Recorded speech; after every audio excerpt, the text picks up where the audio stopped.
when we did that skit together for 30 Rock, you write about this in the book. I was so touched. There was my name in the book.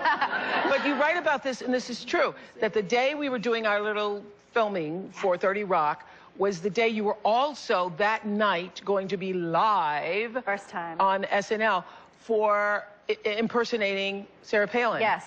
And I was, and you say in the book, Oprah seemed really concerned about me. I was like, why are you doing this with me today? Yeah, when you're going to be doing that tonight. Right, Oprah had been saying like, oh, I could maybe be on 30 Rock sometime, and of course we pounced on that. We're like, okay, how about now? And so we were, you know, like hounding her to come on the show, and she was so gracious to come, and we finally scheduled this date. And on a Saturday. On a Saturday, so I'll fly myself in on a Saturday. I said, great. And then it was kind of bubbling up that maybe I was going to play Sarah Palin, and so that Saturday was. I was in the dressing room trying to watch YouTube clips of Governor Palin, trying to learn how she talked, and then we would go shoot, and then we'd take a break. Shoot, and then you were listening, and I was saying, well, have you been studying her? Have you been? Yeah. And then that night, you were remarkable. Oh, thank you. You were remarkable.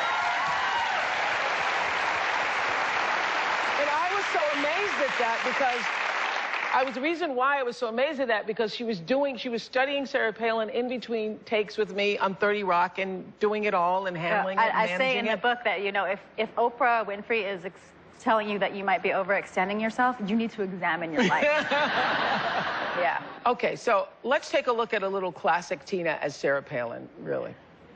And now, part 4 of Katie Couric's interview with Alaska Governor Sarah Palin.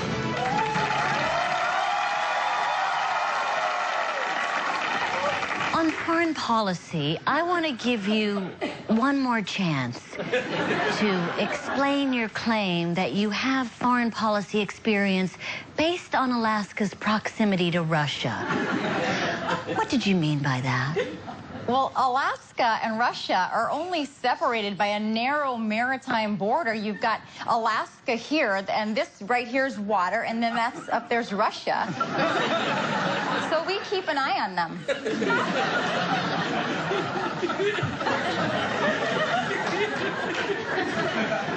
And how do you do that exactly? Every morning when Alaskans wake up, one of the first things they do is look outside to see if there are any Russians hanging around. Or you got to go up to them and ask, what are you doing here? And if they can give you a good reason, they can't, then it's our responsibility to say, you know, shoo, get back over there. Wow. Nice.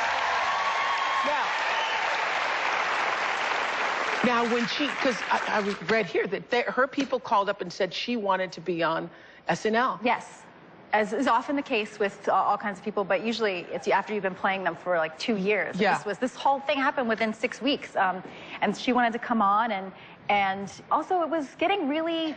The campaign at that time was getting kind of ugly, and it was weird, and I didn't want us to feel like we were endorsing or not endorsing anybody. Yeah. And so I had this feeling of like, okay, well, we've been making fun of her, but I want to make sure she doesn't get booed when she comes here. Like, protect her, and can I keep making fun of her? It's like a weird mix. Do you hope she runs in 2012?